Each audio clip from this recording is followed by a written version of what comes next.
네가 그러고도 이 집안 며느리냐? 내 아들이 벌어다 준 돈 다 뱉어내. 친정어머니 생신날 생일 케이크 앞에서 시어머니가 제 뺨을 후려쳤습니다. 시누이 빈 1억을 대신 갚아주지 않는다고요. 아니, 진짜 기가 막혀서. 뺨이 얼얼한데 옆에 있던 남편은 뭘 했냐고요. 구석에 서서 고개만 숙이고 있었습니다. 근데요, 저도 호락호락한 사람이 아니거든요. 결혼 전부터 모아둔 목돈에 몰래 세운 이혼 전략까지. 제가 차분하게 한마디 했습니다. 네, 어머님.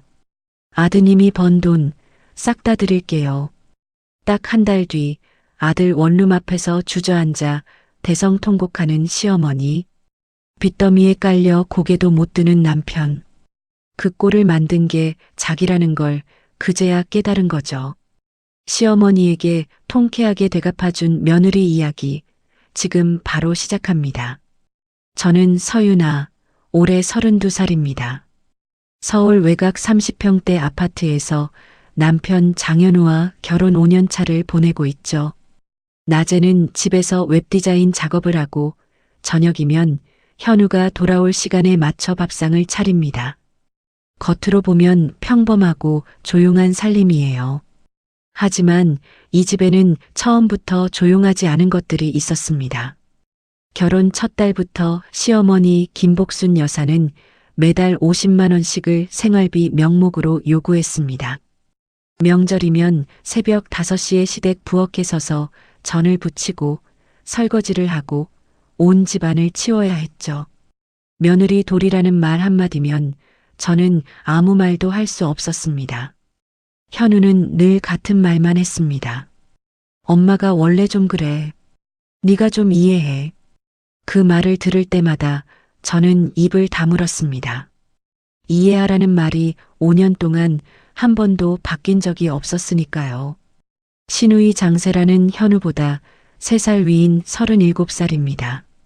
3년 전부터 뷰티 편집숍을 한다며 시어머니에게 수천만 원을 받아갔고 저한테도 여러 번 손을 벌렸습니다. 옳게 이번 달만 좀 빌려줘. 한 달이면 갚을게. 저는 매번 정중하게 거절했습니다. 빌려주면 돌아오지 않을 돈이라는 걸 알았으니까요. 그러던 어느 금요일 저녁이었습니다. 현우가 현관문을 열고 들어오는데 평소와 달리 신발도 가지런히 놓지 않고 거실로 들어왔습니다. 넥타이를 풀지도 않은 채 식탁 의자에 털썩 앉더니 한참을 아무 말 없이 고개만 숙이고 있었죠. 밥 차려놨어. 씻고 와. 제가 먼저 말을 건넸지만 현우는 고개를 들지 않았습니다. 유나야. 현우가 식탁 위를 손가락으로 두드리며 입을 열었습니다. 누나가 가게 접었대. 접었다고? 응. 근데 그게 여기저기서 빌린 돈이 1억이 넘는데. 저는 국을 담던 국자를 내려놓고 현우를 바라봤습니다. 현우는 여전히 고개를 숙인 채 말을 이었습니다. 엄마가 우리한테 좀 도와달라고 하시는데. 말끝을 흐리는 현우의 목소리가 부엌까지 가라앉았습니다. 저는 식탁 맞은편에 앉아 또박또박 말했습니다. 현우야, 우리 아파트 대출 잔액이 1억 2천이야. 당신 월급으로 이자 내고 생활비 쓰면 남는 게 없는 거 알잖아. 어디서 돈을 빼? 나도 프리랜서 수입으로 겨우겨우 보태는 형편이야. 세라 언니 빚까지 우리가 어떻게 해? 현우는 대답하지 않았습니다. 한숨만 한 번 깊게 내쉬더니 의자를 밀고 일어나 방으로 들어가 버렸죠. 그날 저녁 밥상은 그대로 식탁 위에서 식었습니다. 다음 날 아침 현우가 출근하고 얼마 지나지 않아 제 휴대폰이 울렸습니다. 화면에 뜬 이름은 시어머니였습니다. 유나야. 네, 어머님. 세라가 길거리에 나앉게 생겼어. 현우 월급 통장에서 당장 5천만 원만 빼서 보내. 통보였습니다. 물어보는 것도 아니고 부탁하는 것도 아니었습니다. 어머님, 저희도 형편이 안 됩니다. 대출 갚는 것만으로도 빠듯해요. 뭐, 네가 그러고도 이 집안 며느리냐? 복순 여사가 전화기 너머로 목소리를 높였습니다. 내 딸이 죽게 생겼는데 며느리라는 게 모른 척을 해? 어머님 없는 돈을 어떻게 해? 됐어. 네 속은 내가 알겠다. 뚝. 전화가 끊겼습니다. 그날 이후 시어머니는 매일 아침 저녁으로 전화를 걸어왔습니다. 받지 않으면 문자가 왔고 문자를 읽지 않으면 카카오톡이 왔습니다. 세라까지 합세했죠. 옳게, 이건 남의 일이 아니잖아. 가족 문제야. 옳게도 이 집안 사람이잖아. 저는 한결같이 같은 대답을 했습니다. 형편이 안 된다고 도울 수 있는 상황이 아니라고요. 그 사이 현우는 점점 말이 없어졌습니다. 퇴근하면 거실 소파에 앉아 TV만 멍하니 바라봤고 저와 눈이 마주치면 고개를 돌렸습니다. 밥 먹자는 말, 다녀오겠다는 말, 그런 사무적인 것들만 오갔습니다. 2주째 되는 날이었습니다. 오후 2시쯤 재택 근무를 하고 있는데 현관 초인종이 미친 듯이 울렸습니다. 딩동딩동딩동, 끊임없이요. 문을 열자 시어머니가 서 있었습니다. 예고도 없이 찾아온 복순 여사는 저를 밀치듯 안으로 들어오더니 거실 한복판에 서서 손가락을 제 얼굴 앞에 들이밀었습니다. 서윤아, 네가 사람이야? 어머님 들어오시면 말씀이라도 앉아서. 앉아? 내가 앉을 기분이겠어? 내 딸이 죽게 생겼는데 며느리라는 게 2주를 넘게 모른 척을 해. 복순 여사의 고함이 거실 전체를 울렸습니다. 1시간이 넘도록 고성이 이어졌고 저는 그 자리에 서서 한마디도 하지 못했습니다. 현우는 서재 쪽 구석에 서 있었습니다. 고개를 숙인 채 한 발짝도 움직이지 않았죠. 어머니를 말리지도 저를 감싸지도 않았습니다. 복순 여사가 나간 뒤 거실에는 밀린 의자와 바닥에 떨어진 쿠션만 남았습니다. 저는 하나씩 주워 올리며 거실을 정리했습니다. 현우는 여전히 구석에 서서 고개를 숙이고 있었습니다. 아까 그 자세 그대로요. 그날 밤 저는 잠이 오지 않았습니다. 소동 내내 한마디도 못하고 서 있던 현우의 뒷모습이 자꾸 떠올랐습니다. 새벽 1시가 넘어서 저는 조용히 침대에서 일어나 거실로 나왔습니다. 노트북을 열고 결혼 전부터 따로 관리해온 개인 계좌에 접속했습니다. 결혼 전 직장 생활을 하며 모은 목돈, 그 위에 결혼 후 프리랜서 수입을 꾸준히 쌓아온 내역이 화면에 떴습니다. 저는 만약을 위해 정리해뒀던 재산 목록 파일을 열었습니다. 오랜만에 열어본 그 파일 속 숫자들을 하나하나 확인하면서 저는 노트북 화면 앞에서 한참을 움직이지 않았습니다. 그로부터 사흘 뒤 토요일 오후였습니다. 친정어머니 서정숙 여사의 생신이었죠. 저는 오랜만에 친정집 현관문을 열었습니다. 우리 유나 왔어? 어머니가 앞치마를 두른 채 부엌에서 나오며 활짝 웃었습니다.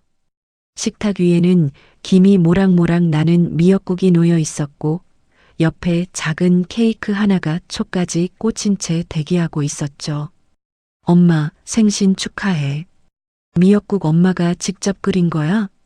아이고, 내 생일에 내가 안 끓이면 누가 끓여. 앉아, 어서 먹자. 어머니가 국자로 미역국을 퍼담으며 웃었습니다. 저는 숟가락을 들고 국물을 한 모금 떠마셨습니다. 익숙한 맛이었어요. 시대길로 머릿속이 복잡했는데 그 국물 한 모금에 잠시나마 어깨가 내려갔습니다. 엄마, 요즘 무릎은 좀 괜찮아? 괜찮아, 괜찮아. 너나 밥 좀 먹어. 얼굴이 왜 이렇게 말랐어? 어머니가 제 볼을 들여다보며 걱정스러운 눈을 했습니다. 저는 괜찮다고 웃어 보이며 밥을 떠먹었습니다. 식사를 마치고 케이크 앞에 나란히 앉았습니다. 어머니가 초에 불을 붙이고 저는 휴대폰 카메라를 켰습니다. 엄마, 소원 빌어. 소원은 무슨? 우리 유나 건강하면 그게 소원이지. 어머니가 눈을 감고 두 손을 모았습니다. 그 순간 현관 초인종이 울렸습니다. 누구지? 유나, 너 누구 온다고 했어? 아니, 나 아무한테도 안 했는데. 어머니가 고개를 갸우뚱하며 현관으로 걸어갔습니다. 문을 여는 순간 저는 어머니 너머로 서 있는 사람을 봤습니다. 시어머니 김복순 여사였습니다. 사돈. 친정어머니가 당황하며 한 발 물러섰습니다. 복순 여사는 대답도 없이 어머니를 밀치듯 안으로 들어섰습니다. 거실 한가운데 서서 식탁 위에 케이크와 미역국 그릇을 훑어보더니 입꼬리가 일그러졌습니다. 이게 뭐야? 이 와중에 생일잔치를 하고 앉아 있어? 복순 여사가 식탁을 손바닥으로 탁 내리쳤습니다. 미역국 그릇이 흔들리며 국물이 흘렀죠. 어머님, 어떻게 여기까지? 제가 자리에서 일어나며 말했습니다. 복순 여사가 저를 노려보며 한 걸음 다가왔습니다. 전화를 해도 안 받고 여기서 놀고 있었어? 내 아들이 벌어다 준 돈으로 편하게 살면서 시누이 하나 못 도와줘? 어머님, 여긴 제 친정이에요. 어머니 생신이시고. 생신? 내 딸은 길거리에 나앉게 생겼는데 생신 타령이야? 복순 여사가 제 멱살 쪽으로 손을 뻗었다가 그 손이 방향을 바꿨습니다. 뺨을 맞았습니다. 왼쪽 볼이 화끈하게 달아올랐고 고개가 옆으로 돌아갔습니다. 순간 아무 소리도 들리지 않았습니다. 유나야. 친정어머니가 비명을 지르며 제 앞으로 뛰어왔습니다. 사돈, 이게 무슨 짓이에요? 아무리 그래도 남의 집에 와서 사람을 때려요? 남의 집? 내 며느리한테 하는 말이 남의 집이야? 복순 여사가 친정 어머니에게까지 손가락질을 하며 고함을 질렀습니다. 복도에서 인기척이 났습니다. 소리를 듣고 나온 옆집 이웃이 열린 현관문 너머로 안을 들여다보고 있었죠. 저는 왼쪽 뺨을 손으로 감싼 채 서 있었습니다. 뺨이 욱신거렸고 눈앞이 뜨거웠습니다. 하지만 저는 울지 않았습니다. 고개를 천천히 돌려 복순 여사의 눈을 똑바로 바라봤습니다. 네, 어머님. 제 목소리가 이상할 만큼 차분하게 나왔습니다. 아드님이 번 돈 싹 다 드릴게요. 복순 여사의 표정이 굳었습니다. 손가락질을 하던 손이 멈추고 눈이 한번 깜빡였죠. 잠깐의 침묵이 흘렀습니다. 당연히 그래야지. 복순 여사가 코로 바람을 내뿜으며 몸을 돌렸습니다. 현관문을 열고 나가면서 뒤도 돌아보지 않았죠. 문이 쾅 닫혔습니다. 저는 친정어머니를 소파로 안내했습니다. 어머니의 손이 떨리고 있었습니다. 눈에 눈물이 그렁그렁 고여 있었죠. 유나야. 어머니가 제 손을 꽉 잡으며 말했습니다. 그 집안 이제 그만두자. 응?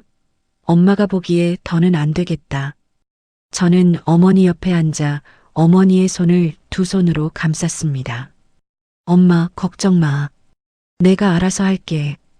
엄마는 내가 무슨 결정을 하든 믿어줘. 어머니가 고개를 끄덕이며 눈물을 닦았습니다. 저는 어머니의 등을 천천히 쓸어드렸습니다. 그 시각 복순 여사는 친정집에서 나와 버스 정류장으로 걸어가며 세라에게 전화를 걸고 있었습니다. 나중에 전해 들은 이야기입니다. 세라야, 며느리가 돈 다 내놓겠다고 했어. 진짜? 엄마 역시 대단하다. 세라가 신이 나서 대답했다고 합니다. 하지만 복순 여사는 전화를 끊고 버스에 올라탄 뒤 창밖을 내다보며 입술을 깨물었다고 했습니다. 며느리의 그 차분한 눈빛이 자꾸 머릿속에 남았다고요. 저는 친정을 나와 집으로 돌아가지 않았습니다. 차에 올라타 핸들을 잡고 한 곳으로 향했습니다. 대학 동기이자 이혼 전문 변호사로 일하고 있는 한지영의 사무실이었죠. 유나야, 이게 뭐야? 얼굴이 왜 이래? 지영이 사무실 문을 열자마자 제 왼쪽 볼을 보고 눈을 크게 떴습니다. 붉게 부어오른 자국이 선명하게 남아 있었으니까요. 저는 소파에 앉아 오늘 있었던 일을 처음부터 끝까지 이야기했습니다. 지영은 팔짱을 끼고 듣더니 볼펜을 집어들며 말했습니다. 병원부터 가. 맞은 자리 사진 찍고 진단서 끊어. 그게 먼저야. 지영이 메모지에 뭔가를 적으며 말을 이었습니다. 그리고 결혼 전에 내 돈이 얼마 있었는지, 결혼 후에 번 돈이 얼마인지 이 구분이 제일 중요해. 저는 가방에서 휴대폰을 꺼내 계좌 내역을 보여줬습니다. 결혼 전에 모아둔 목돈이 들어있는 계좌, 결혼 전에 가입한 펀드와 적금, 원금 내역까지요. 이것들 결혼하고 나서 한 번도 안 섞었어. 남편 계좌로 옮긴 적 없고. 지영이 화면을 스크롤하며 고개를 끄덕였습니다. 결혼 전 원금은 내 고유 재산으로 지킬 수 있어. 근데 결혼 후에 프리랜서로 번 수입은 부부 공동 재산으로 다툼이 생길 수 있어. 그 부분은 솔직하게 알고 있어야 해. 그럼 어떻게 해야 돼? 지영이 볼펜을 내려놓고 저를 똑바로 바라봤습니다.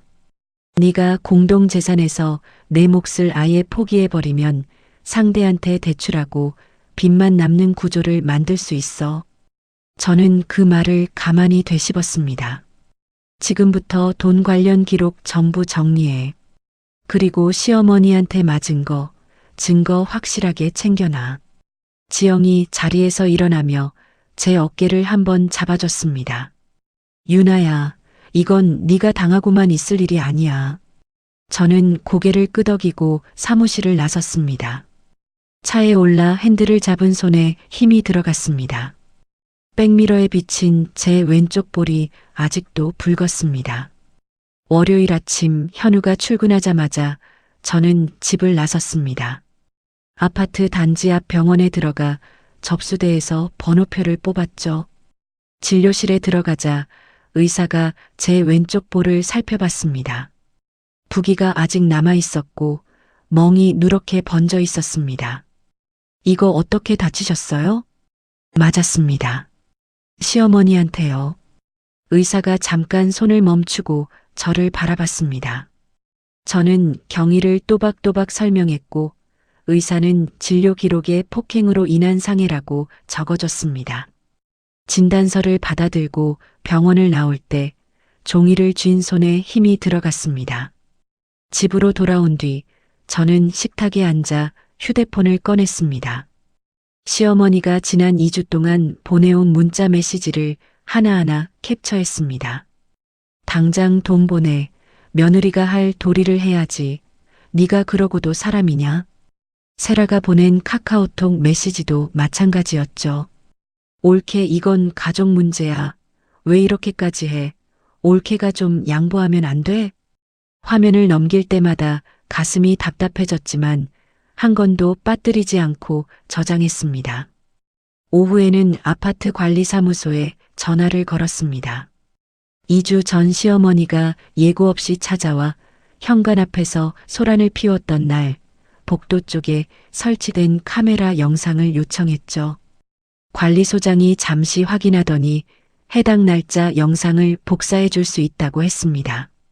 저는 바로 관리사무소로 내려가 영상 파일을 받아왔습니다. 그날 오후 지영에게 전화를 걸었습니다. 진단서 받았고 문자 캡처 다 했어. 아파트 복도 카메라 영상도 확보했어. 잘했어. 폭행건으로 고소까지 갈 수 있는데 이혼 협상 때 카드로 쓰는 게 더 낫다.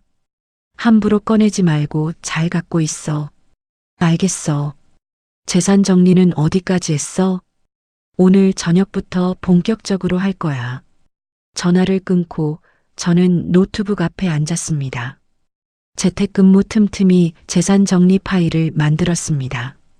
결혼 전 제 이름으로 가입한 펀드와 적금 원금 내역을 연도별로 정리하고 결혼 후 프리랜서 전용 계좌의 입출금 내역을 월별로 분류했죠.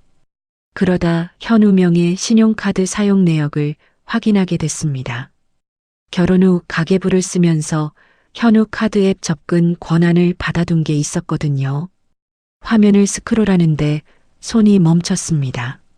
시어머니 계좌로 보낸 이체 내역이 줄줄이 떴습니다. 명절 용돈 100만 원, 어머니 병원비 명목 200만 원, 세라 사업자금 300만 원, 또 세라 500만 원. 날짜도 제각각이었고 제가 전혀 모르는 건들이었습니다. 다 합치니 수천만 원이 넘었습니다. 저녁에 현우가 퇴근했습니다. 저는 식탁 위에 노트북을 펼쳐놓고 현우를 불렀습니다. 이거 봐. 현우가 넥타이를 풀다 말고 화면을 들여다봤습니다. 얼굴이 한순간에 굳었죠. 이게 뭐야? 어머님한테 보낸 거 말고 세라 언니한테도 이렇게 보냈어? 그게 엄마가 급하다고 해서. 현우가 시선을 피하며 넥타이를 의자 등받이에 걸었습니다. 급하다고 해서? 한두 번도 아니고 이게 몇 번이야. 나한테 한마디도 없이? 어쩔 수 없었어. 엄마가 세라 누나 가게 물건값 밀렸다고 당장 안 보내면 큰일 난다고. 어쩔 수 없었다는 말, 그게 이유가 돼? 현우가 입을 다물었습니다. 저는 노트북 화면을 한 번 더 가리키며 말했습니다. 나한테는 형편이 안 된다고 하면서 여기서 빠져나간 돈은 뭐야? 내가 모르는 사이에 이만큼이 시댁으로 간 거잖아. 현우는 고개를 숙인 채 아무 말도 하지 못했습니다. 저는 노트북을 닫고 자리에서 일어났습니다. 며칠 뒤 경비실에서 전화가 왔습니다. 사모님, 오늘 낮에 모르는 분이 오셔서 장세라 씨 동생 집이 여기 맞느냐고 물어보셨어요. 인적사항도 물어보시길래 안 알려드렸는데 한번 확인하시는 게 좋을 것 같아서요. 전화를 끊고 바로 지영에게 연락했습니다. 세라 언니 빚쟁이가 우리 집까지 찾아온 것 같아. 지영이 목소리를 낮추며 말했습니다. 법적으로 시누이 빚이 너한테 넘어오지는 않아. 근데 남편이 연대보증을 섰거나 갚겠다고 약속한 게 있으면 이야기가 달라져. 부부 공동재산에서 빠져나갈 수 있거든. 빨리 확인해. 연대보증? 현우가 설마 그런 걸? 확인부터 해. 제발. 그날 밤 현우가 잠든 뒤 저는 거실불을 켜지 않고 서재로 들어갔습니다. 휴대폰 손전등을 켜고 서류 보관함을 열었습니다. 아파트 계약서, 보험 서류, 자동차 등록증 사이를 한 장 한 장 넘겼습니다. 손이 멈췄습니다. 3개월 전 날짜가 적힌 서류 한 장이 눈에 들어왔습니다.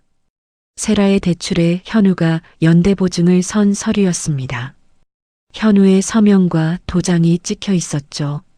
나중에야 알게 된 사실이지만 세라가 현우에게 직접 부탁한 거였습니다. 엄마가 보증 좀 서달라고 했는데 올케한테는 말하지 마. 괜히 싸움 나니까.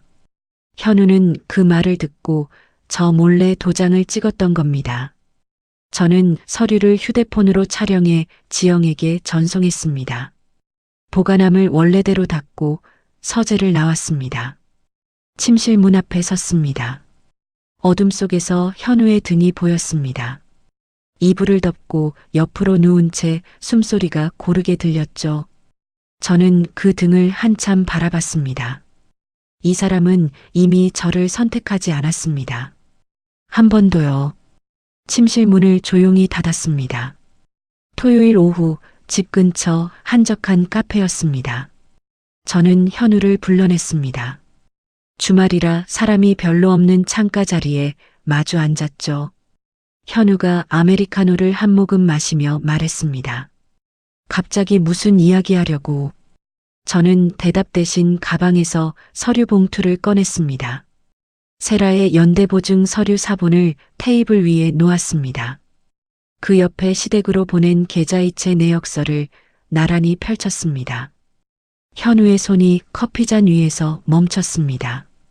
이거 어디서? 서재 서류 보관함. 당신이나 몰래 도장 찍은 거잖아. 현우가 입술을 깨물며 고개를 숙였습니다. 저는 서류를 손가락으로 짚으며 말했습니다. 나는 이혼할 거야. 뭐? 현우가 고개를 번쩍 들었습니다. 이혼까지 갈 일이야? 내가 잘못한 건 맞지만 이건 좀. 저는 봉투에서 한 장을 더 꺼냈습니다. 시어머니에게 맞은 날 병원에서 받은 진단서였습니다. 그 아래로 시어머니가 보낸 협박 문자 캡처본, 아파트 복도, 카메라 영상, 캡처까지 차례로 내려놓았습니다. 현우의 얼굴에서 핏기가 빠졌습니다. 커피잔을 잡은 손가락이 미세하게 떨리고 있었죠. 유나야, 내가 엄마한테 잘 말할게. 좀만 기다려줘. 엄마가 원래 성격이 급해서 그런 거지 진짜로 너한테. 5년이야. 저는 현우의 말을 잘랐습니다. 5년 동안 기다렸어. 당신이 어머니한테 잘 말하겠다는 소리 수십 번 들었어. 단 한 번도 달라진 적 없었잖아. 현우가 입을 열었다가 다시 다물었습니다. 저는 커피잔을 밀어놓고 자세를 바로 했습니다. 현우 씨. 현우의 눈이 커졌습니다. 결혼하고 5년 동안 한 번도 그렇게 부른 적이 없었으니까요. 변호사를 통해서 정식으로 이혼 조정 신청할 겁니다. 알고 계세요. 현우가 두 손으로 얼굴을 감쌌습니다. 한참을 그 자세로 있다가 갈라진 목소리로 말했습니다. 내가 그렇게까지 잘못했어?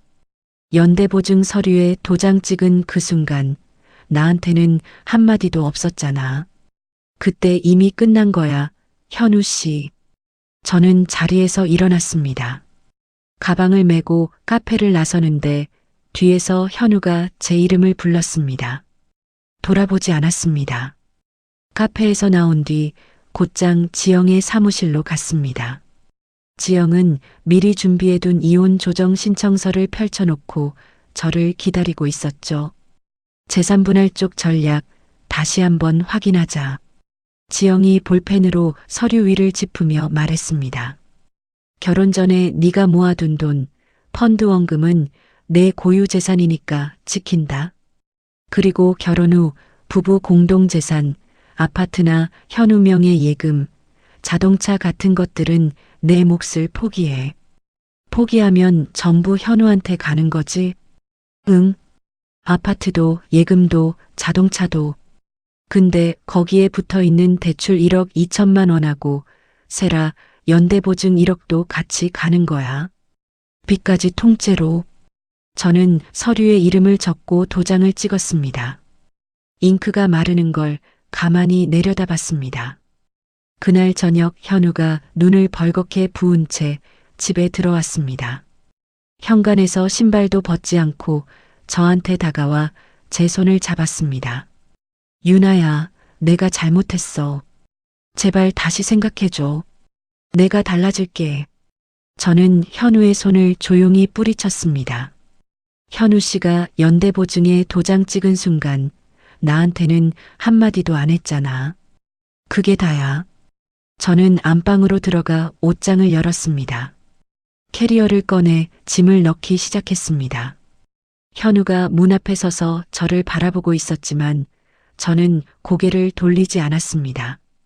그 주말 저는 개인 짐을 정리해서 친정으로 옮겼습니다. 친정 어머니는 아무것도 묻지 않았습니다. 제가 어렸을 때 쓰던 방 이불을 새 것으로 깔고 베개를 폭신한 걸로 바꿔놓고 책상 위를 깨끗이 닦아두셨더라고요.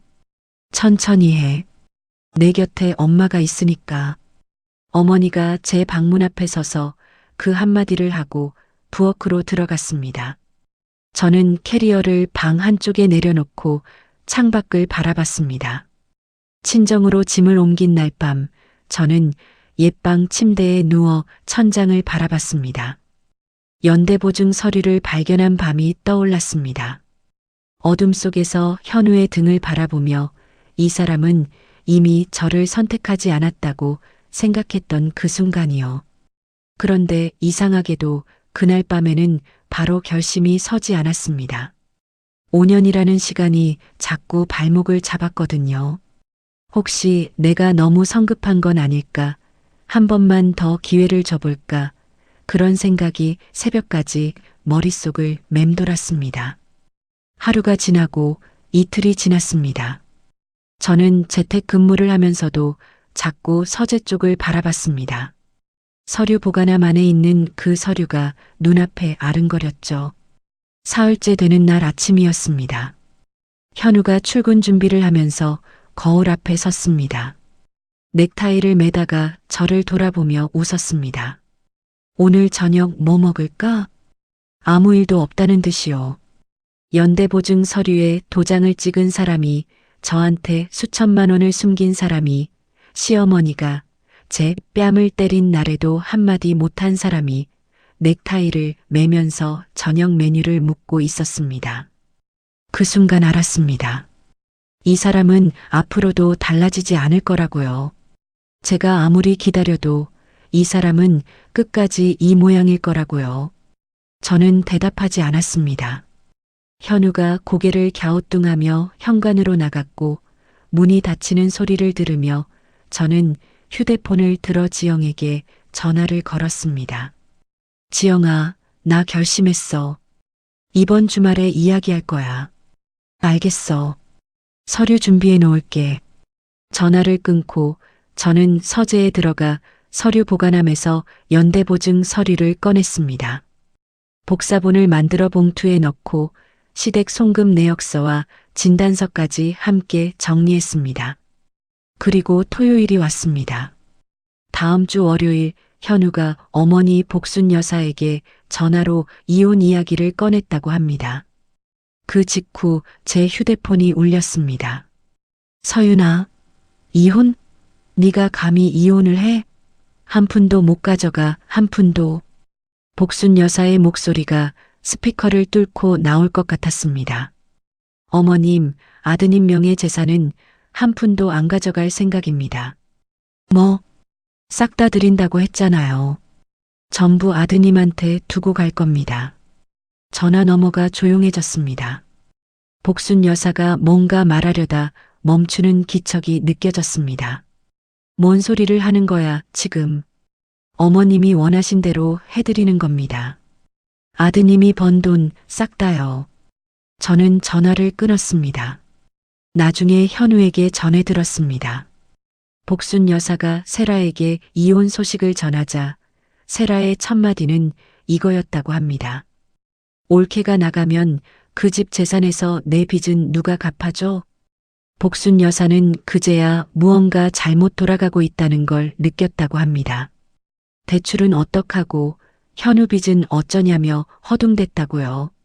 저는 친정 내 방 책상에 앉아 지영에게서 온 문자를 확인했습니다. 조정 신청 접수 완료. 휴대폰을 내려놓고 창밖을 바라봤습니다. 어머님한테 했던 말이 떠올랐습니다. 싹 다 드릴게요. 그 말이 무슨 뜻인지 곧 알게 되실 겁니다. 조정 신청 후 한 달 반쯤 지났을 때 법원에서 첫 조정 기일 통지서가 도착했습니다. 저는 그 봉투를 식탁 위에 올려놓고 한참을 들여다봤습니다. 드디어 시작이구나 하는 생각이 들었죠. 지영의 사무실에서 마지막 전략 회의를 했습니다. 지영이 테이블 위에 표 2장을 나란히 펼쳤습니다. 왼쪽이 공동재산 목록이야. 아파트, 현우 명의 예금, 자동차. 오른쪽은 내 고유 재산. 결혼 전 적금하고 펀드 원금. 저는 2장을 번갈아 보며 고개를 끄덕였습니다. 핵심은 이거야. 공동재산에서 내 몫을 포기하는 대신 결혼 전에 네가 모아둔 돈은 한 푼도 안 건드리게 한다. 이 교환 구조를 밀고 나가는 거야.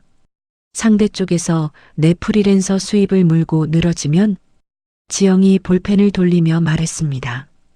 그 부분이 다 터질 수 있어. 근데 네가 공동재산목 전체를 포기하는 조건으로 맞바꾸면 상대가 거기에 매달릴 이유가 없어져. 이미 아파트고 예금이고 다 자기네 거니까. 알겠어. 자료는 다 준비됐고 계좌 개설일, 세금 신고 내역, 펀드 가입 계약서 전부 원본으로 가져가자. 저는 서류 파일을 가방에 넣으며 지영을 바라봤습니다.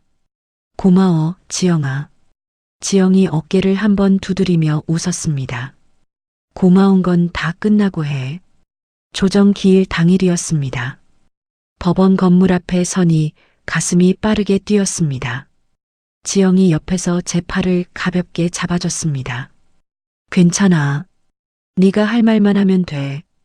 조정실 문을 열고 들어갔습니다. 긴 테이블 양쪽에 의자가 놓여 있었고 맞은편에 현우와 현우 쪽 변호사가 이미 앉아 있었습니다. 현우는 양복을 입고 있었는데 얼굴이 많이 야위어 있었습니다. 저와 눈이 마주치자 시선을 내리깔았죠. 조정위원이 자리에 앉으며 양쪽에 인사를 건넸습니다. 현우 쪽 변호사가 먼저 입을 열었습니다. 서윤아 씨는 결혼 기간 중 별도 소득이 있었음에도 이를 남편에게 알리지 않고 따로 관리해 왔습니다. 이는 부부 사이의 신뢰를 저버린 것이며 프리랜서 수입 전부를 공동재산으로 포함시켜야 합니다. 지영이 서류 파일을 열며 차분하게 말했습니다. 서윤아 씨의 결혼 전 자산은 결혼 전에 개설한 계좌에 보관되어 있으며 계좌 개설일과 세금 신고 내역, 펀드 가입 계약서 원본을 모두 가져왔습니다. 결혼 전 원금은 고유 재산으로 보전되어야 합니다. 지영이 원본 서류를 조정위원에게 건넸습니다.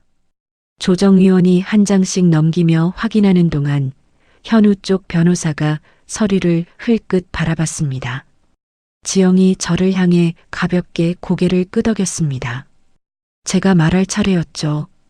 저는 자리에서 허리를 세우고 조정위원을 바라보며 입을 열었습니다.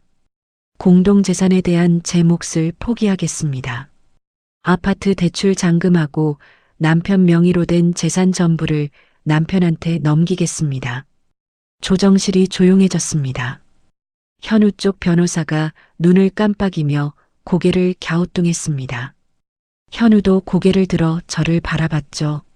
잠깐의 침묵이 흐른 뒤 현우 쪽 변호사가 현우를 돌아보며 작은 목소리로 뭔가를 말했습니다. 현우가 고개를 끄덕이려다 멈추는 게 보였습니다. 변호사의 표정이 점점 굳어지고 있었거든요. 아파트 대출 잔금 1억 2천만 원, 세라의 연대보증 채무 1억 원, 공동재산을 전부 가져간다는 건 그 빚도 전부 가져간다는 뜻이었습니다. 현우 쪽 변호사가 서류를 급하게 넘기며 현우에게 귓속말을 했습니다. 현우의 얼굴이 하얗게 변했죠. 조정위원이 양쪽 서류를 다 살펴본 뒤 입을 열었습니다. 서윤아 씨의 결혼 전 자산에 대한 고유재산 주장은 소명이 충분합니다. 공동재산 분할 포기 의사도 확인했습니다. 현우 쪽 변호사가 급히 말했습니다. 잠시 의뢰인과 상의할 시간을 주십시오. 조정위원이 고개를 끄덕이며 잠시 정회를 선언했습니다. 조정실 밖 복도로 나왔을 때 현우가 뒤따라 나왔습니다. 제 앞에 서더니 두 손을 맞잡고 떨리는 목소리로 말했습니다. 윤아야, 이러면 나한테 대출이랑 누나 빚까지 전부 남는 거잖아. 2억이 넘어. 저는 현우의 눈을 바라보며 말했습니다. 시어머니가 원하셨잖아요. 아드님이 번 돈 다 뱉어내라고. 저는 그대로 하는 것뿐이에요. 현우의 손이 힘없이 내려갔습니다. 저는 몸을 돌려 복도를 걸어갔습니다.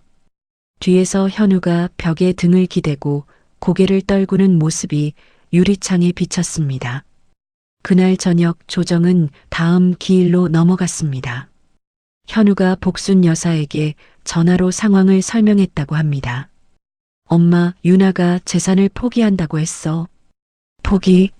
그럼 좋은 거 아니야? 우리한테 다 오는 거잖아. 엄마, 윤아가 가져가는 게 없는 대신에 나한테 빚만 남는다고. 아파트 대출에 누나 연대보증까지 전부. 전화 너머가 조용해졌다고 합니다. 복순 여사가 한참 동안 아무 말도 못했다고요. 며칠 뒤 세라의 채권자 쪽에서 현우에게 빚을 갚으라는 공식 서류가 날아왔습니다. 아파트 대출 잔금에 세라의 빚까지 합치면 2억이 훌쩍 넘었습니다. 세라는 채권자의 압박이 심해지자 전화번호를 바꾸고 잠적했습니다. 복순 여사가 딸에게 전화를 걸어도 연결되지 않았다고 합니다. 저는 친정집 방에서 지영의 전화를 받았습니다. 다음 기일 전에 상대가 합의안 들고 올 거야. 거의 확실해. 그래. 현우 쪽 변호사도 이 구조면 싸워봤자 불리하다는 걸 알 거야. 조금만 더 버텨. 전화를 끊고 휴대폰을 책상 위에 내려놓았습니다. 창밖에 가로등이 하나 켜지고 있었습니다. 저는 의자에 기대앉아 숨을 깊이 내쉬었습니다. 2차 조정 기일을 열흘쯤 앞둔 수요일 오후였습니다. 저는 친정집 거실에서 노트북을 펴고 작업을 하고 있었죠. 초인종이 울렸습니다. 어머니가 부엌에서 손을 닦으며 현관으로 나갔습니다. 누구세? 어머니의 말이 끊겼습니다. 저는 고개를 들어 현관 쪽을 바라봤습니다. 시어머니 김복순 여사가 서 있었습니다. 그런데 전에 보던 모습이 아니었습니다. 화장기 하나 없는 얼굴에 입술이 바짝 말라 있었고 옷은 구겨진 채 다림질 한 번 안 한 것 같았습니다. 머리카락도 제대로 빗지 않은 채 흘러내리고 있었죠. 복순 여사가 저를 보자마자 입을 열었습니다. 유나야, 제발 다시 한번 생각해 주라. 응? 이 어미가 잘못했다. 목소리가 갈라져 있었습니다. 눈가가 벌겋게 부어 있는 걸 보니 오기 전부터 울었던 것 같았습니다. 어머니가 문 앞을 가로막고 섰습니다. 사돈, 우리 딸 뺨을 때리고 왔을 때는 언제고 이제 와서 이러시는 겁니까? 그때 내가 잘못한 거야. 내가 미쳤었어. 그러니까 한 번만 더. 안 됩니다. 돌아가세요. 어머니의 목소리가 단단했습니다. 복순 여사가 현관 바닥에 무릎을 꿇으려 했습니다. 저는 노트북을 닫고 자리에서 일어났습니다. 어머님, 안으로 들어오세요. 대신 이야기는 짧게 하겠습니다. 어머니가 돌아보며 제 눈을 바라봤습니다. 저는 가볍게 고개를 끄덕여 보였고 어머니가 입술을 꾹 다문 채 옆으로 비켜섰습니다. 복순 여사가 거실 소파에 앉았습니다. 두 손을 무릎 위에 모으고 있었는데 손가락이 파르르 떨리고 있었죠. 유나야, 현우한테 돌아가면 연대보증이고 대출이고 같이 방법을 찾아볼 수 있잖아. 내가 어떻게든 도울 테니까. 어머님, 저는 복순 여사 맞은편 의자에 앉으며 말했습니다. 어머님이 직접 세라 언니 빚을 갚으시거나 현우 씨가 갚으면 되는 일이에요. 그게 왜 제 문제입니까? 그래도 네가 옆에 있으면 현우가. 어머님, 5년 동안 저는 이 집안에서 돈 보내라고 하면 보내는 사람, 명절에 일하라고 하면 일하는 사람이었습니다. 어머님이 저한테 한 번이라도 이건 내 문제가 아니야. 이런 말씀을 해주신 적이 있으세요? 복순 여사가 입을 다물었습니다. 없으셨잖아요. 저는 항상 시키는 대로 했고 그래도 부족하면 뺨까지 맞았습니다. 그런데 이제 와서 돌아오라는 건 저한테 다시 그 자리로 가라는 거예요. 복순 여사의 눈에서 눈물이 주르륵 흘러내렸습니다. 손등으로 닦으려 했지만 계속 흘러서 결국 고개를 숙인 채 소리 없이 울었습니다. 저는 자리에서 일어나 현관문을 열었습니다. 어머님, 돌아가세요. 복순 여사가 비틀거리며 소파에서 일어났습니다. 현관을 나서다가 한 번 뒤를 돌아봤지만 저는 시선을 피하지 않고 서 있었습니다. 문이 닫혔습니다. 어머니가 부엌에서 물 한 잔을 가져다 주며 제 옆에 앉았습니다. 아무 말 없이 제 등을 쓸어줬습니다. 그날 밤이었습니다. 이불 속에 누웠는데 잠이 오지 않았습니다. 천장을 바라보다가 눈을 감으니 오래된 장면들이 하나씩 떠올랐습니다. 결혼 초 현우랑 아파트 계약서에 도장을 찍던 날, 현우가 웃으면서 이제 우리 집이다 라고 했었죠. 첫 명절 시댁에서 새벽 4시에 눈을 떴던 아침, 부엌에 혼자 서서 전을 부치는데 기름이 튀어서 손등에 화상 자국이 남았었습니다. 복순 여사가 전 모양이 고르지 않다며 눈살을 찌푸렸고 저는 아무 말 없이 다시 반죽을 떴습니다. 명절이 끝나고 집에 돌아오는 차 안에서 현우에게 오늘 힘들었다고 말했더니 현우는 그래도 잘해줘서 고맙다는 말 한마디로 끝이었습니다. 그 사이사이 삼켜야 했던 서러움들이 목 안쪽에서 올라왔습니다. 이불을 얼굴까지 끌어올리고 소리 없이 울었습니다. 오랜만에 흘리는 눈물이었습니다. 다음 날 저는 오랫동안 연락하지 못했던 친구 오수빈에게 전화를 걸었습니다. 수빈은 대학 동기이자 제일 가까운 사이였죠. 야, 서윤아, 너 얼마만이야? 수빈아, 나 이혼해. 뭐? 저는 처음부터 이야기했습니다. 시어머니 일세라 빚, 연대보증, 뺨 맞은 것까지요. 수빈은 중간에 한 번도 말을 자르지 않고 끝까지 들었습니다. 야, 네가 더 일찍 나왔어야 했어. 진짜로. 5년이나 버틴 게 대단한 거다. 고마워. 고맙긴. 그리고 나 너한테 할 말 있는데 우리 회사에서 웹디자인 쪽 외주 프로젝트를 크게 발주할 거거든.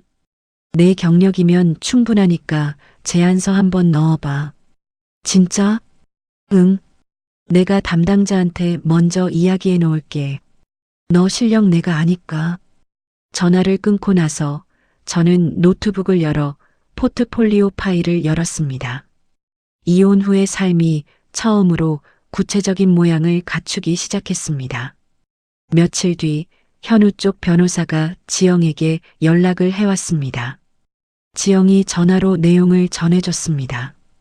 현우 쪽에서 조정안에 동의하겠대. 내 고유 재산 다툼을 포기하는 대신 위자료도 서로 청구하지 않는 조건으로 합의하고 싶다고. 위자료를 안 받는 거야? 시어머니 폭행건으로 위자료 받을 수 있어.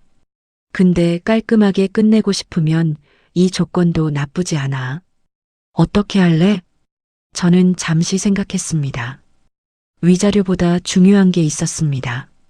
위자료는 됐어. 대신 조건 하나만 추가해줘. 시어머니가 앞으로 나한테 그리고 우리 친정 식구한테 연락하거나 찾아오지 못하게 해달라고. 접근금지 조항이구나. 알겠어. 넣을게. 전화를 끊고 저는 현우에게 마지막 메시지를 보냈습니다.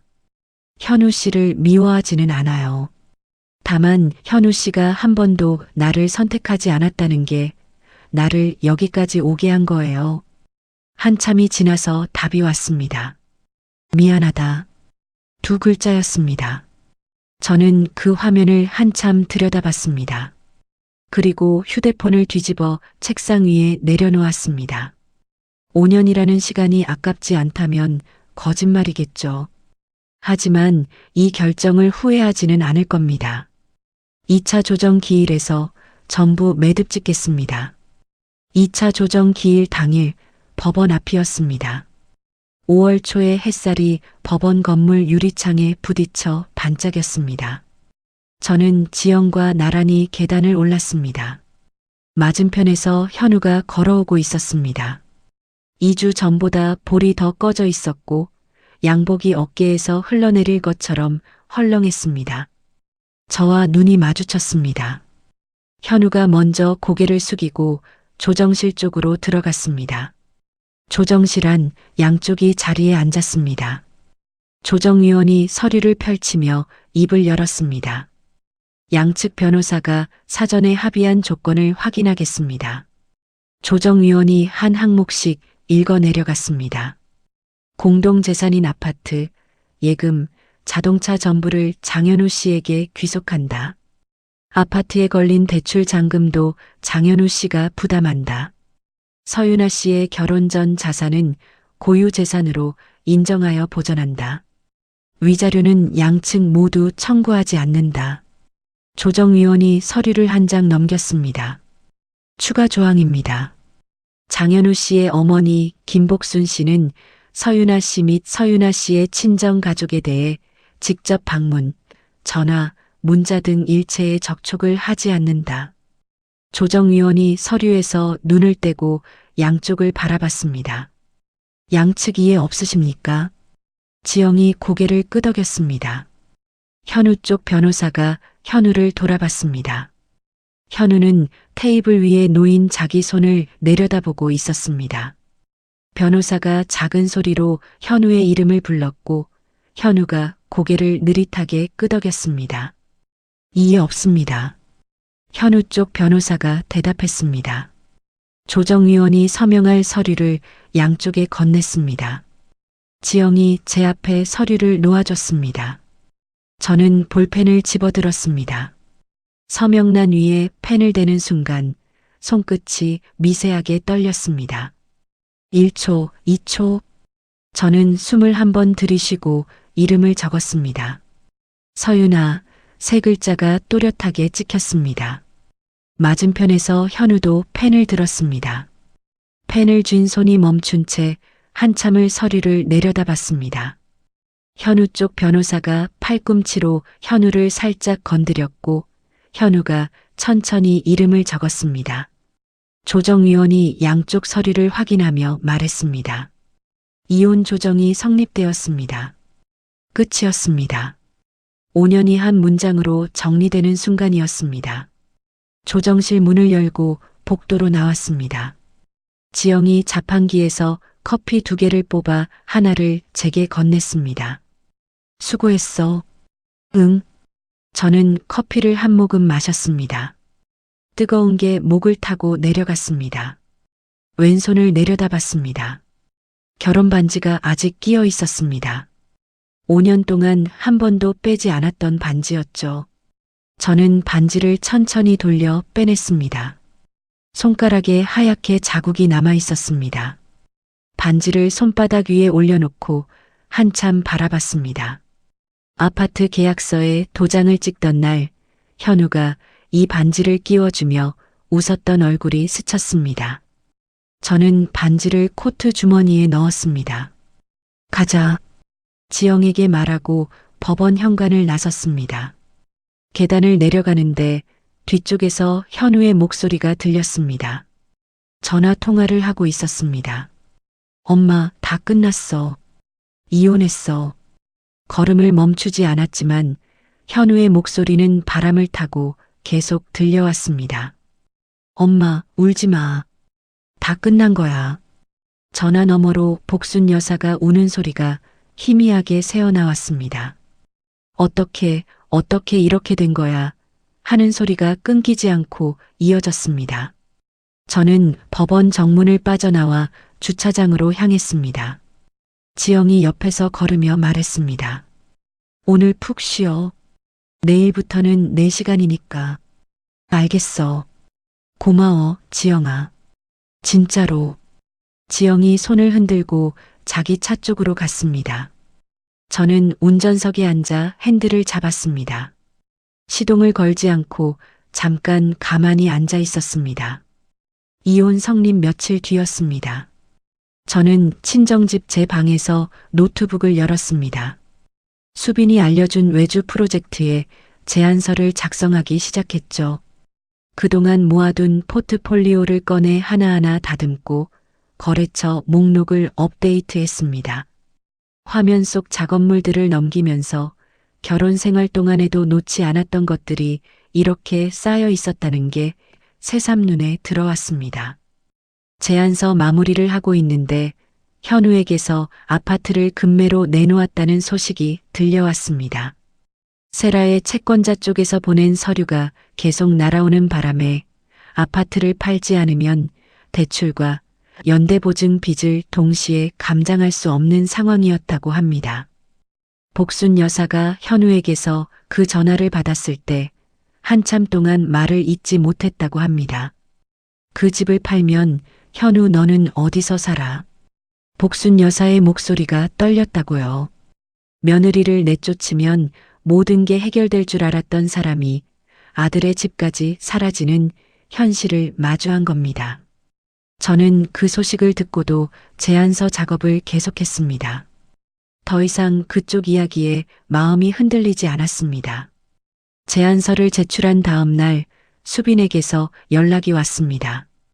유나야, 점심 먹자. 내가 살게. 약속 장소에서 만난 수빈은 저를 보자마자 두 팔로 안아줬습니다. 야, 살 좀 쪄. 얼굴이 반쪽이 됐어. 밥 잘 먹고 있어.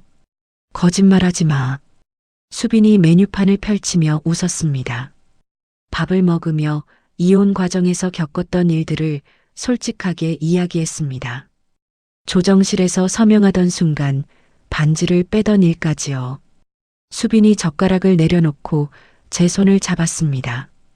이제 진짜 너한테 집중해. 그리고 나 다음 주에 프리랜서 모임 가는데 같이 가자. 네가 만나면 좋을 사람들이 많아. 모임? 같은 업종 사람들 모여서 밥 먹고 이야기하는 거야. 부담 없어? 저는 고개를 끄덕였습니다. 그 주말 수빈과 함께 프리랜서 모임에 참석했습니다. 카페 한쪽을 빌려 열댓 명이 둘러앉아 각자 하는 일을 소개하는 자리였죠. 제 차례가 왔을 때 저는 간단하게 경력과 작업 분야를 이야기했습니다. 자리가 끝나고 두 곳에서 따로 다가와 명함을 건넸습니다. 혹시 다음 달 프로젝트 미팅에 참석하실 수 있으세요? 저희 쪽 작업이랑 잘 맞을 것 같아서요. 저는 명함을 받아들며 고개를 숙였습니다. 모임에서 돌아온 밤, 저는 친정 제 방 책상 앞에 앉았습니다. 노트를 펼치고 앞으로의 계획을 적기 시작했습니다. 프리랜서 수입을 안정적으로 만들 것, 독립할 집을 구할 것, 어머니 건강검진을 예약할 것. 펜을 멈추고 노트를 내려다봤습니다. 누군가의 며느리가 아니라 서윤아라는 이름으로 적어 내려간 목록이었습니다. 이혼하고 두 달여가 지났습니다. 초여름 아침 창문을 열자 따뜻한 바람이 커튼을 밀고 들어왔습니다. 저는 노트북 앞에 앉아 메일함을 열었습니다. 첫 대형 외주 프로젝트의 중간 납품 결과에 대한 클라이언트의 회신이 와 있었죠. 서윤아 디자이너님, 이번 작업물 매우 만족스럽습니다. 후속 프로젝트도 함께하고 싶은데 일정 조율이 가능하신지 확인 부탁드립니다. 저는 메일을 2번 읽었습니다. 결혼 생활 동안 제 일은 남편 월급 옆에 붙은 부수입 정도로 취급받았습니다. 현우도 시어머니도 세라도 한 번도 제 일을 일이라고 불러준 적이 없었죠. 그런데 이 메일 한 통이 말해주고 있었습니다. 이건 처음부터 제 커리어였다고요. 같은 주 습관적으로 부동산 앱을 열어보다가 눈이 멈췄습니다.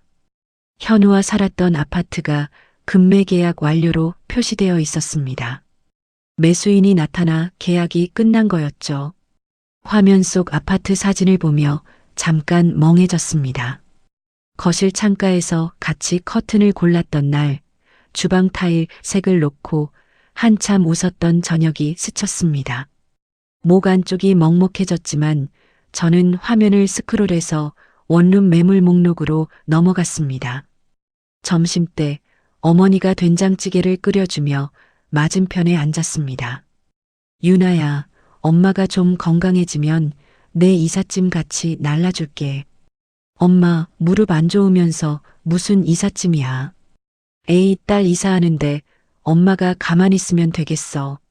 어머니가 웃으며 제 밥그릇에 반찬을 올려줬습니다. 저는 국물을 떠먹으면서 머릿속으로 계산을 했습니다. 독립 자금 목표 금액까지 얼마 남지 않았습니다. 어느 날 오후 작업을 하고 있는데 휴대폰이 울렸습니다. 화면에 뜬 이름을 보고 손이 잠깐 멈췄습니다.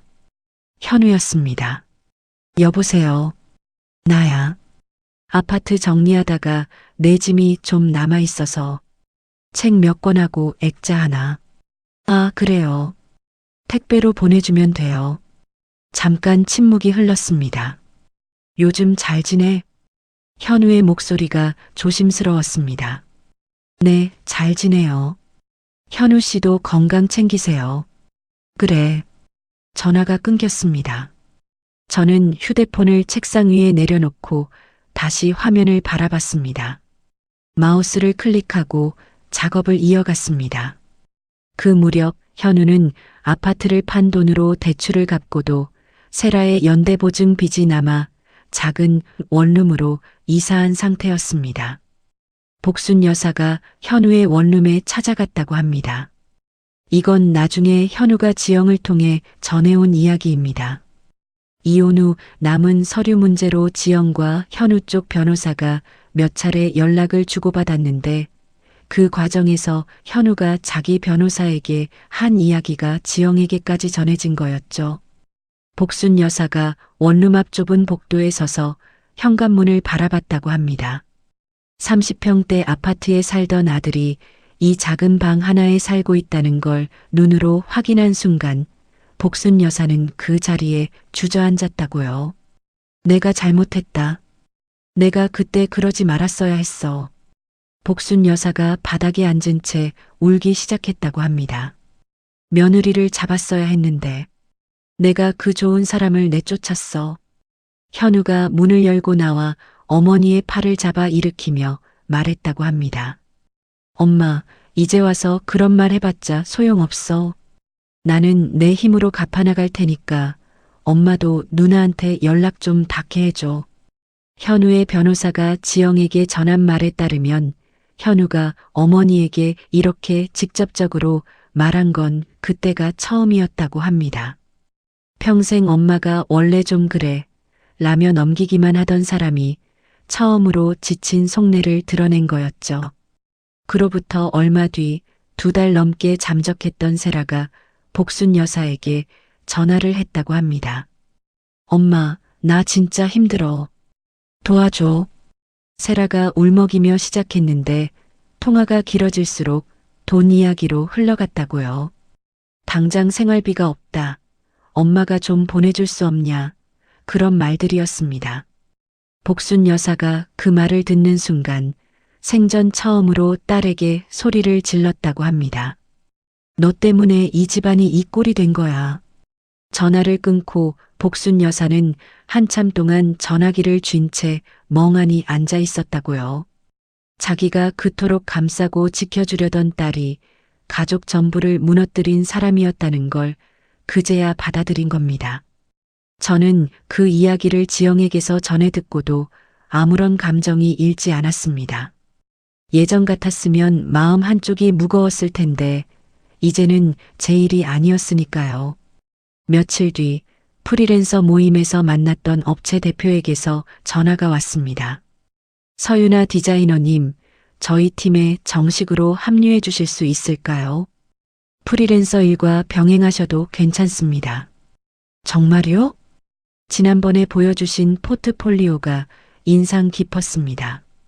저희가 준비 중인 프로젝트 규모가 큰데 이끌어 주실 분이 필요해서요. 전화를 끊고 의자 등받이에 기대 앉았습니다. 입꼬리가 올라가는 걸 저도 느꼈습니다. 이사를 앞둔 주말이었습니다. 새로 계약한 오피스텔 열쇠를 받아들고 어머니와 함께 문을 열었습니다. 텅 빈 거실에 햇살이 쏟아져 들어오고 있었습니다. 엄마, 여기야. 어머, 햇볕 잘 들어온다. 유나야. 어머니가 창가로 걸어가 커튼 없는 창문 밖을 내다봤습니다. 돌아서며 제 얼굴을 바라보더니 웃었습니다. 이제 진짜 내 집이다, 유나야. 그 한마디에 코끝이 찡했습니다. 결혼 5년, 이혼까지 몇 달 길고 긴 터널이었습니다. 그 터널을 빠져나와 지금 이 빈 거실에 서 있다는 게 실감이 나지 않았습니다. 어머니가 돌아간 뒤 저는 거실 바닥에 그대로 앉았습니다. 가방에서 노트를 꺼내 무릎 위에 펼쳤습니다. 볼펜 뚜껑을 열고 맨 첫 장에 적었습니다. 서윤아의 두 번째 챕터. 그 아래로 앞으로의 계획들을 하나씩 써내려갔습니다. 프로젝트 일정, 이번 달 목표 수입, 어머니 건강검진 날짜, 오피스텔 인테리어 계획. 볼펜을 내려놓고 노트를 바라봤습니다. 누군가의 며느리도 누군가의 아내도 아닌 이름. 서윤아. 그 이름으로 채워나갈 이야기가 이제야 시작되고 있었습니다. 시청자 여러분, 오늘 이야기는 어떠셨나요? 시누이 빚 1억을 며느리한테 떠넘기려다 결국 아들까지 잃은 시어머니. 참 어이없는 이야기였죠? 뺨을 때리면서까지 돈을 뜯어내려던 시어머니는 아들 원룸 앞에서 주저앉아 울었고, 가족 뒤에 숨어 빚만 남긴 시누이는 끝까지 돈 타령이었습니다. 한 번도 아내 편을 들지 못했던 남편은 2억이 넘는 빚더미 위에 혼자 남았고요. 자기가 뿌린 씨앗은 반드시 자기한테 돌아온다는 거, 오늘 이야기가 다시 한번 보여준 것 같습니다. 그리고 이번 이야기를 보면서 한 가지 생각해 볼 게 있습니다. 시어머니 복순 여사는 며느리를 쫓아내면 이긴 줄 알았어요. 근데 정작 그 집을 지탱하고 있던 사람이 누구였는지는 한 번도 생각해 본 적이 없었던 거죠. 있을 때는 몰랐던 겁니다. 매달 살림을 꾸리고 대출 이자 맞추고 조용히 가정을 굴려온 사람의 무게를요. 사람이든 관계든 소중한 건 잃고 나서야 보이는 법이라고들 하잖아요. 그때는 이미 늦은 거고요. 유나 씨는 지금쯤 자기 이름으로 된 작은 집에서 햇볕 받으며 새 출발을 하고 있을 겁니다. 그런 유나 씨의 앞날에 좋은 일만 가득하길 진심으로 바랍니다. 혹시 오늘 이야기를 보시면서 유나 씨한테 해주고 싶은 말이 있으시다면 댓글 하나씩 부탁드립니다. 여러분의 따뜻한 한마디가 큰 힘이 됩니다. 그럼 다음에도 속 시원한 이야기로 찾아뵙겠습니다. 시청해 주셔서 감사합니다.